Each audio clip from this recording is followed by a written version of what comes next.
The Monday Night Lights will be out as the Seahawks and Texans battle at Lumen Field. Who's got the edge in Week 7? We're going to be diving in on a crossover special. Locked On Seahawks, Locked On Texans.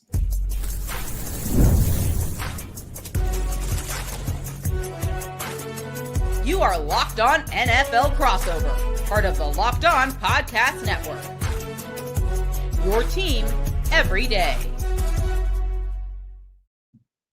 Greetings, 12s and Texans fans. You're listening to the latest Locked On crossover special. We've got Locked On Seahawks, Locked On Texans. I'm Corbin Smith, host of the Locked On Seahawks podcast. He's John Hickman, host of Locked On Texans. We're gearing up for Monday Night Football, a battle at Lumen Field. The Texans starting to get their feet underneath them after a rough start. The Seahawks, a big win in Jacksonville, a familiar opponent for Houston coming into this game, get an extra day. The Texans had a full week off going into this. We're going to be diving into all the key storylines, matchups, keys to victory, you name it. We got it all here on our latest crossover special, which is brought your way by our friends over at Game Time. Download the Game Time app, create an account, and use the code LOCKEDONNFL for $20 off your first purchase.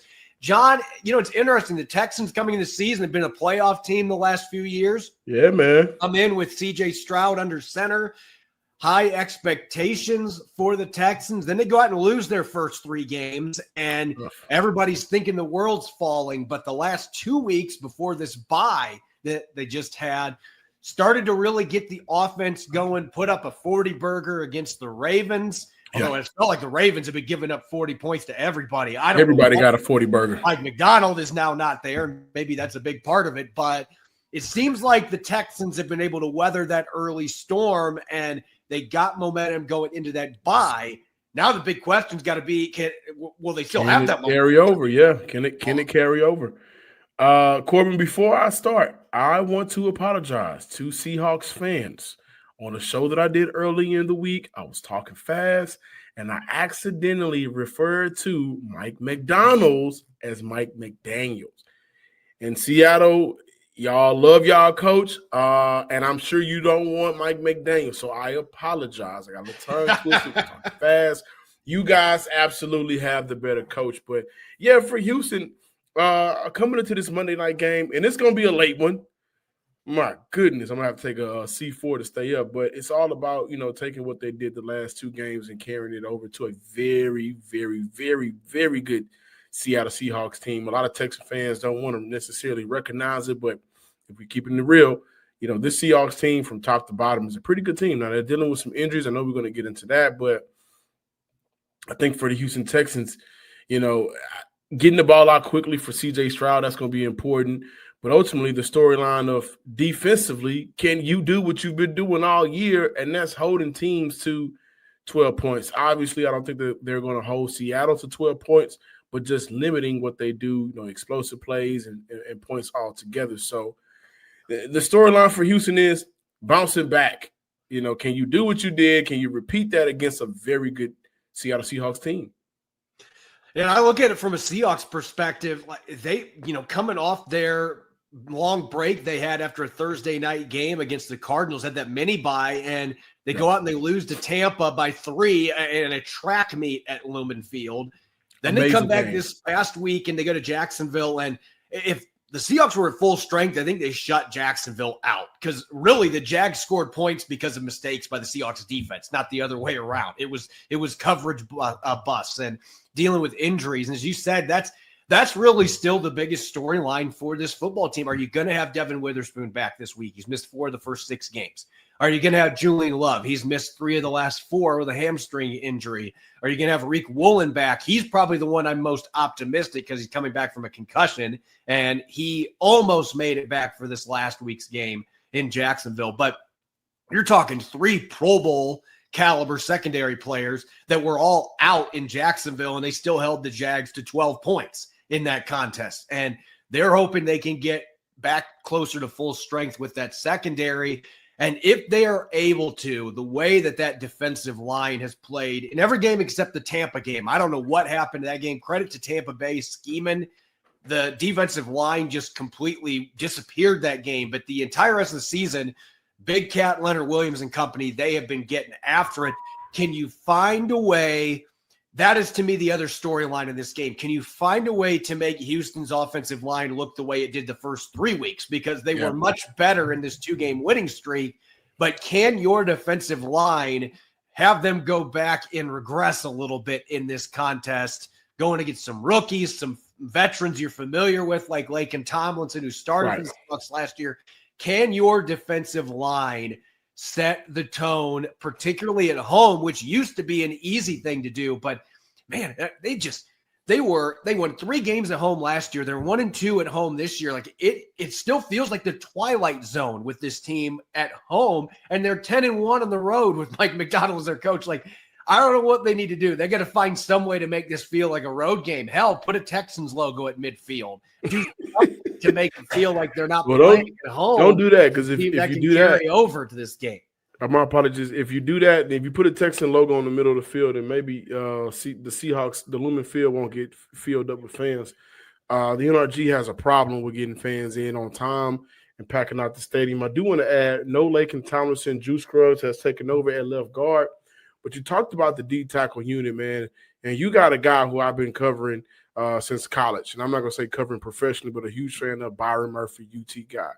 What has it been with Leonard Williams and Byron Murphy that has been causing so much havoc up front? I mean, typically with defensive lines now, the pressure starts outside in, but you guys, it's inside out. What's going on with that, man?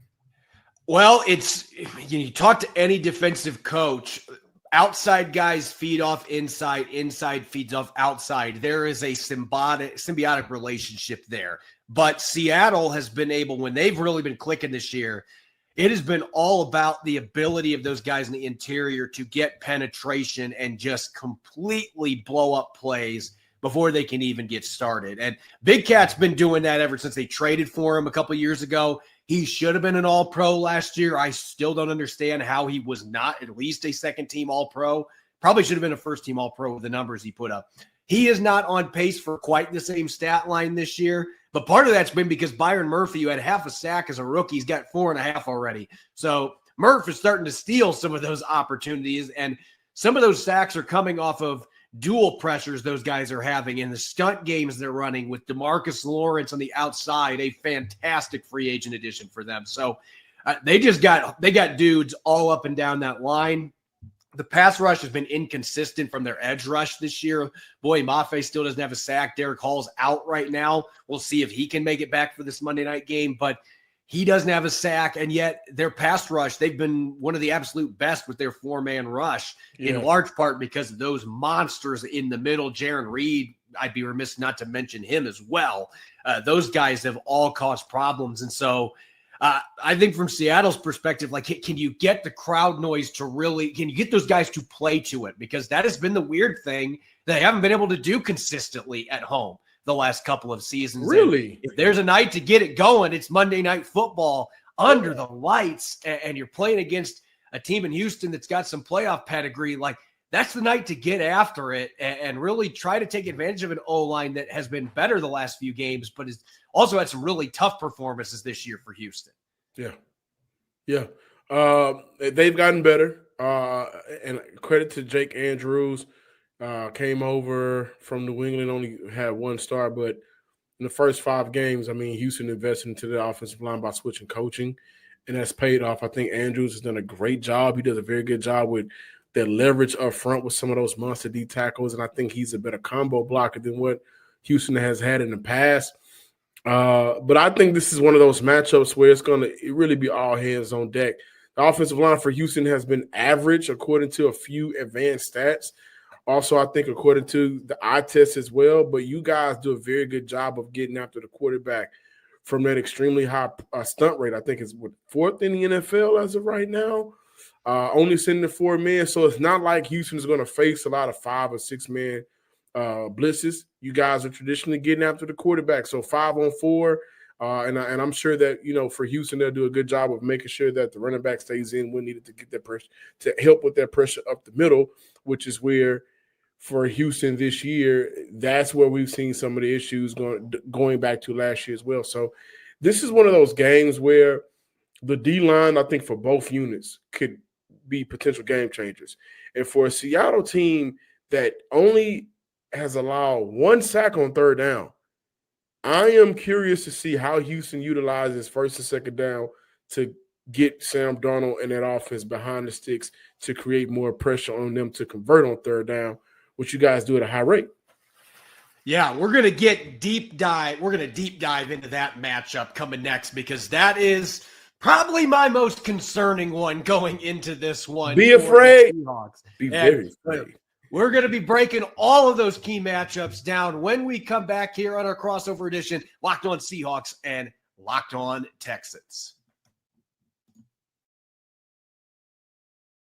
I'm Cody Rourke from Locked On Broncos, and this episode is brought to you by Peloton. Peloton is shaping the future of fitness with the brand new Peloton Cross-Training Tread Plus, powered by Peloton IQ. This is Peloton's most advanced equipment yet, giving you real-time guidance and endless ways to move, whether you're running, lifting, or you're cross-training with your favorite instructors like Alex Toussaint. It's training reimagined to make your workout more personal. Peloton is built for breakthroughs with features that help you plan, stay motivated, and hit peak performance. You can let yourself run, lift, flex, and go, while Peloton handles all the rest. Plus, Peloton IQ provides real-time strength coaching, tracking your progress and suggesting weights that challenge you so you can get stronger. Plus, the new movement tracking camera, it counts your reps and corrects your form in real time, making sure every rep is safer and smarter. So let yourself run, lift, flex, push, and go. Explore the new Peloton Cross-Training Tread Plus at onepeloton.com. NFL season's officially in week 7, and FanDuel is making sure you're ready for kickoff with a can't-miss offer. Right now, new customers can bet just $5, and if your bet wins, you'll get $300 in bonus bets to use across the app. I love using FanDuel because it fits however you like to bet. Player props such as how many touchdown catches Jackson Smith and Jigba will have against the Texans, building a same-game parlay with multiple prop bets from week 7, or even jumping in live as the action unfolds. It makes every game more exciting, whether you're watching your team or just keeping an eye on your fantasy lineup. It's quick, it's easy, and the best way to add a little more energy to your Sundays. So are you ready to play? Download the FanDuel app now by visiting FanDuel.com to get started. That's FanDuel.com to place your first $5 bet.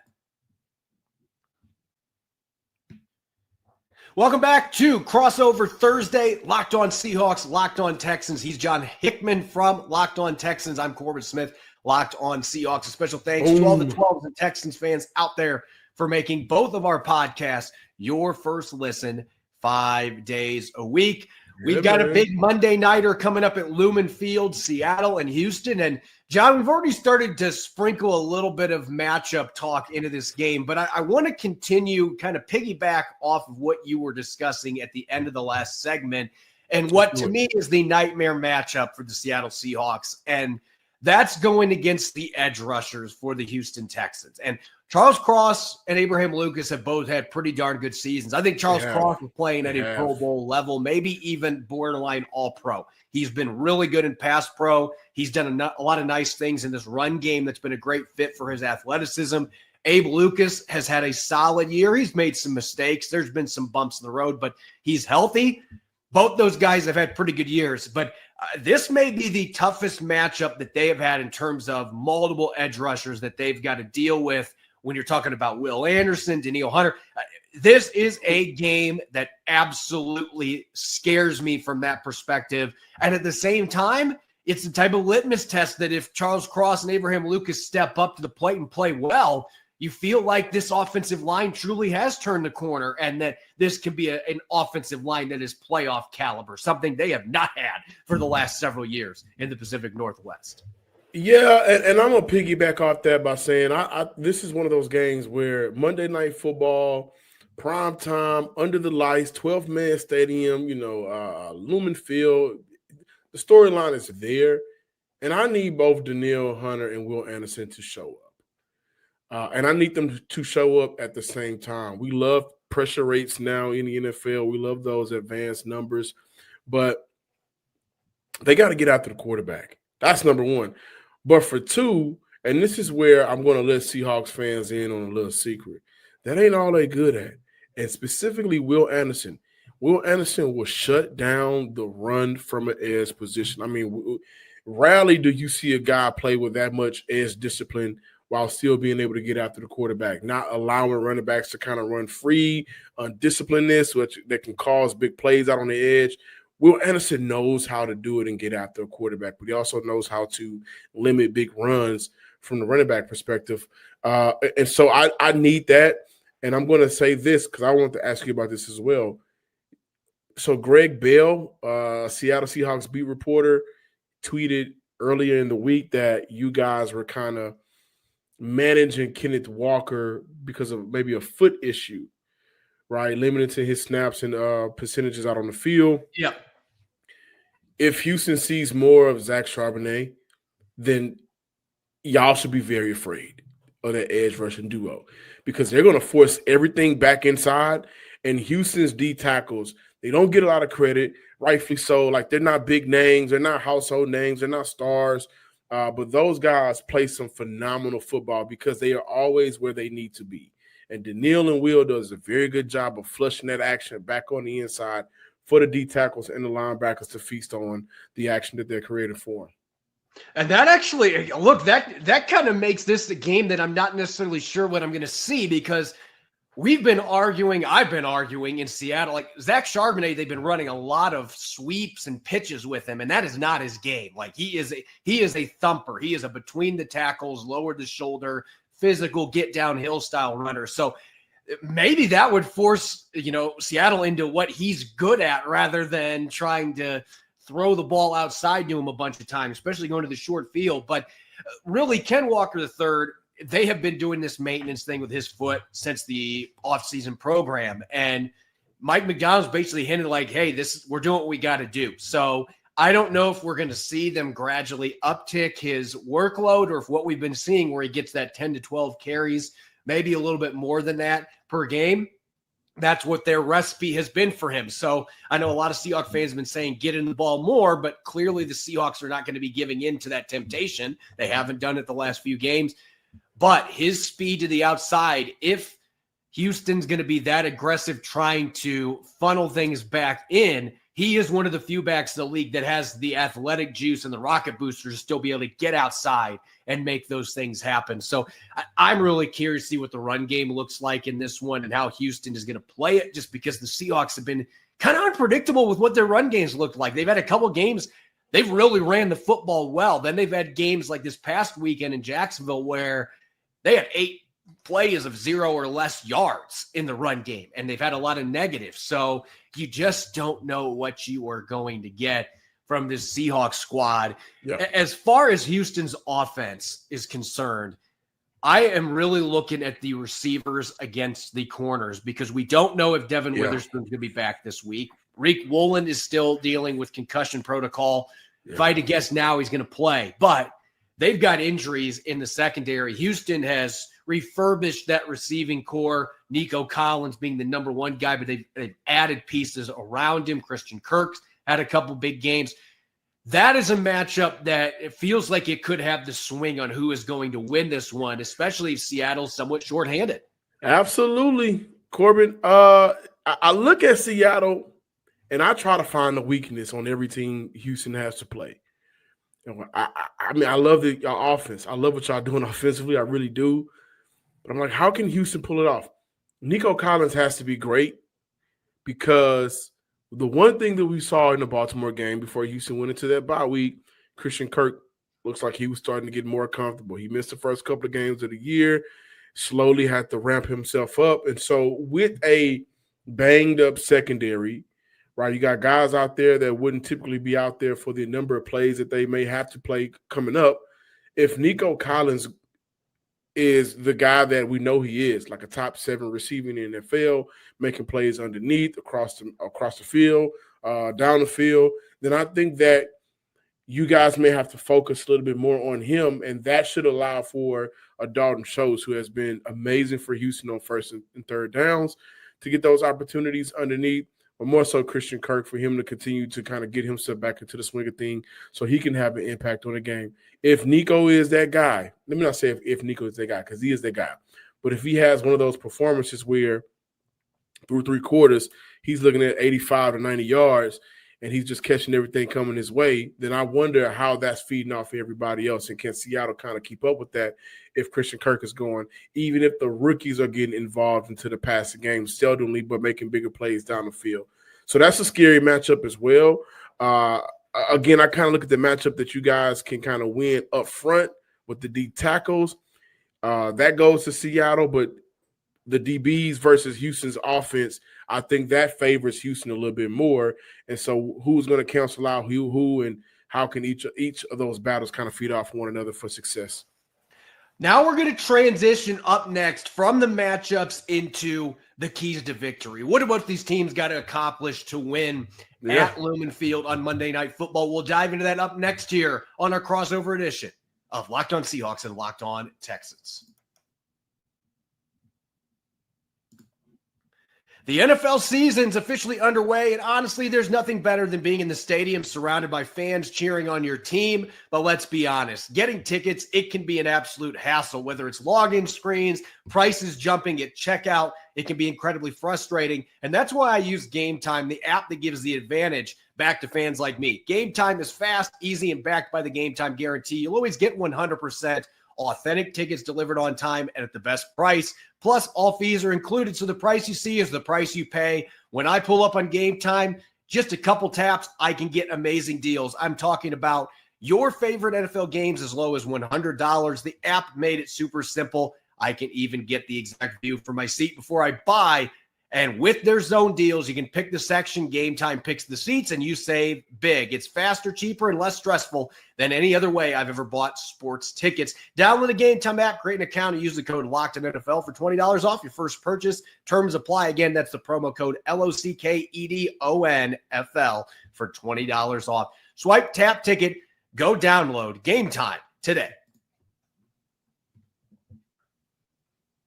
Welcome back to Crossover Thursday, Locked On Seahawks, Locked On Texans. I'm your host, Corbin, Locked On Seahawks. He's John Hickman, Locked On Texans. We've got a massive Monday night matchup coming up. Seahawks hosting the Texans at Lumen Field. Seattle looking to improve to 5-2. Texans looking to get back to the 500 mark and continue their current 2-game winning streak. John, let's break down how this is going to happen for the Texans. If they are going to get that third straight win and get back to the 500 mark, in your crystal ball of sorts, what do you foresee having to happen for Houston to make this long trek up to the Emerald City and be able to come out with a win in prime time? Before I answer that question, can I ask you one? Sure. Can you give my Texan listeners some insight on Seattle's linebacker core? And on the flip side, how dangerous is that tight end unit for you guys right now? Linebacker has been a position that has kind of been away from Ernest Jones. Ernest Jones has been great most of this year. He had one kind of off game against Tampa Bay, but he has been a Pro Bowl caliber player pretty much the entire season. Otherwise, they've gone to Drake Thomas more at the other linebacker spot. Tyrese Knight from UTEP had a really good rookie year, and then he missed all of training camp in the preseason, and he just hasn't looked right. So he's continued to lose reps to Drake Thomas, who had a great game against Jacksonville this past weekend. So that's kind of been a position that some teams have been circling a little bit. Can we take advantage of the second linebacker there, whoever is in the lineup? Meanwhile, the tight ends have been great. A.J. Barner's becoming a star. He's got 4 touchdowns already this year. Just had a 61-yard catch that pretty much put the dagger in Jacksonville on Sunday. So they're feeling really good about this reworked tight end group with him out there. Elijah Arroyo still waiting for him to have a game that he pops, but he's made some plays. And Eric Saubert's been a really good veteran addition for them that's gotten after it in the blocking game. So tight end's been a strength for this offense all year, particularly when they're in 12 personnel. Yeah, you guys run, I think, 12 personnel higher than anybody else in the league. But 12 and they're the most 11 efficient EPA-wise, too. Yeah, man, 12 and 11 personnel has been amazing for you guys. EPA for the 12 personnel has been great, better than anybody in the league. So keys to victory for the Houston Texans, man. I honestly believe the biggest key is Jackson Smith and Hickman cannot win this game. Now, the last 2 games, what he's combined for almost 270 yards, 2 TDs, something along those lines. He cannot be the reason that Houston gets behind 10 points, because the issue with that is while Houston was able to score 35 points in their last two games combined, between the last two games per game, the offense still has its question marks. And they took on defenses that were not of the caliber of Seattle's defense. So that's number one. I think that the game plan around stopping Jackson Smith and Jigma, making everybody else beat Houston, I am wondering how they're going to go about that. Some people want to see Stingley travel. I'm like, hey, maybe they should double him with Kamari with a safety over the top. Secondly, they can't get beat with them play actions. They got to be what they got to be, and they got to be there consistently, because you guys, I had the numbers here, but Sam Darnold has been extremely efficient and deadly on play action passes this year. And those play action passes have led to explosive plays down the field. I think 15.4 yards per attempt, 4 or 5 TDs on the year of his 9 TDs. So I'm looking at, okay, Houston needs to be in those spots, and they cannot lose containment a lot. If they do that, I think Houston has a very good job of just containing that offense defensively, keeping the game low, and always giving your team an opportunity offensively to go out there and score points. Now for Seattle, I want to ask you, what would be your keys to victory for Seattle to win on Monday? First thing, they got to keep Sam Darnold upright. They got to continue doing a good job of protecting him. Most of the games this year, I mean, he's only had one game he's been sacked more than one time the entire season. The offensive line's been part of that, him getting the ball out quickly. You can't let Will Anderson, Danielle Hunter, and that defensive line change the tune of this game by dominating your offensive line. They've got to be able to do that. And I think you got to keep Houston honest with the run game. Like, part of the thing is, even in the games that Seattle has not necessarily ran well, they've ran effectively enough that it has forced teams to be able to have to bring up an extra guy in the box, and it's created those opportunities to win downfield. Can you force Houston into that position, particularly at home? And on the defensive side of the football, it is all about that interior pressure, because C.J. Stroud, when things have gone awry for him in his NFL career, it's been because that O-line inside out has not been able to keep him protected. If Leonard Williams, Byron Murphy, Jaron Reed and company can make life tough for him early, I'm confident Seattle can slow down the run game. But if you can get that interior pressure, Stroud, he might get forced into some throws downfield, just trying to make plays happen. And I think the secondary is going to be healthier this week. This is an opportunistic group that when the ball is thrown up and it's into pressure and into coverage, they will make plays in the football. But they have to be able to get him off his feet and out of rhythm in the pocket, particularly that interior pressure. If they can't do that, we saw what happened a couple weeks ago against Tampa Bay. I think that Houston can do some similar things. I don't think they have as much offensive juice, but they can do similar things if there isn't a pass rush to speak of. So I'm looking at the interior in particular. Go feed off the crowd and take advantage of that interior Houston line and get after C.J. Stroud. If they can do that, I think they got a really good chance to win this one. Let's talk game predictions real quick. I don't give my score predictions until our Friday show, but Seahawks are now 3.5-point favorites, according to our friends over at FanDuel. How are you gauging this game from a spread perspective coming in on where the Texans stand making this road trip to Seattle? Corbin, I'm torn. I'm really torn. Like I found some chinks in the armor of Seattle, and I'm like, okay, Houston has done a good job defensively, being able to contain some of these things. Like the Kubiak tree is, that based in the Shanahan tree, and the Shanahan tree quarterback that they played this year was Matthew Stafford. He went 9 for 9 for 90 yards and 1 TD on play action. But everybody else wasn't able to kind of sell that play action and hurt Houston this year, right? And so I'm worried about that. I'm worried about how they'll be able to continue to be efficient when they do get to the red zone. That's been an issue for Houston throughout the year. I have a hard time picking Houston to win this game. I really do. Now, I think this game will be able to set Houston up to be better down the stretch, but Houston needs a dub now. I still have to go with Seattle. Texas fans have kind of been killing me, calling me all kind of names. But if I'm living in reality, I think Seattle is a better team.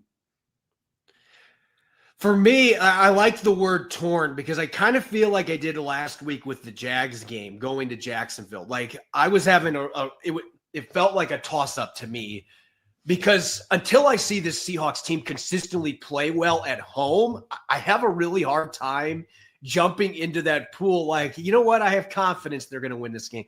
At the same time, I think they cover this 3.5. And the big reason why I feel that way going into this game, I just think that the fact that Seattle's defense has been as good, other than the Tampa Bay game, as good as they've been with all the guys that have been out of the lineup, for them to continue doing what they're doing, and I expect they are going to be a lot healthier going into this game. I will be really surprised if Devin Witherspoon and Julian Love are not playing on Monday night. I expect them. We don't have injury reports yet because the first practices are coming on mid-afternoon on Thursday, but I expect to see those guys out there on Monday night. I think you get those players back. Witherspoon going against Christian Kirk, I think that it dramatically improves the slot play that the Seahawks have going against Houston. Reek Woolen has the size to go against Nico Collins. Josh Job's been really good. I feel like Nick Emanwari being the wild card here, you can play him in the slot, and he can do all kinds of fun stuff. Like, if they can get that whole band together on Monday night, I feel like I agree with you that Seattle just, to me, has the better team. I think they have the better roster, and I expect it's going to be close. I'm not saying this is going to be a 15, 20-point game, but I think Seattle covers that 3.5. But I do think it's going to be it'll be a close. I think it'll be an exciting Monday night game. Yeah, I think so too. Here's the thing about Houston, though, man. They ain't punks. They're not scary, right? They have to figure out their way and identity in the first 3 weeks. And they opened up against the Rams, playoff team last year. The Bucks, number 1 offense in the league last year, playoff team, NFC South Division winners. And then they go against the Jags team, who they lose against that team. But that's a very good team this year. That ain't the Jags we thought they were going to be. So they played 3 very good teams to open up their year. And you look at each game that they lost, it's kind of like, man, one mistake and instead of 0-3, you're 3-0. This is still a very good team trying to find their way. But when you try to find your way, you run up against a roadblock like Seattle that has their way, it's hard to overcome it. I think it's the best way to put it. Yeah, I'm really curious. Yeah, again, I love the word torn because that is how I feel. There's been a few games this year that, like New Orleans, I felt very confident going into that game, obviously. But this is one of those games that feels like one or two things could swing it to one sideline or the other. Really close one coming up, and Houston is a better team than the record indicates. I totally agree with that. So I can see this going either way. I'm really excited to dive deeper into this with a real score prediction because I'm not fully certain on that just yet. But this is a game that I could see going both ways. As always, a special thanks to all the 12s and Texans fans for tuning into this latest Crossover Thursday. We greatly appreciate each and every one of you. And make sure to check out the Locked On Seahawks and Locked On Texans shows coming your way on Friday as we draw closer to the primetime battle at Lumen Field. You can follow me on X and Blue Sky at Corbin Smith NFL. You can follow John at John_Hickman. And that's 12. I had to get my binoculars on Not there. 12, man. I'm not a secret Seattle fan, by the way. I was going to ask about that since he's got a Sean Kemp jersey in the background. But anyway, Sean Kemp is one of those timeless classics, regardless. But make sure to follow both of us. And we got exciting shows coming up on Friday as we continue to dig deeper into this matchup coming up on Monday Night Football. Enjoy the rest of your Thursday. And thanks for tuning in. Go Hawks, go Texans.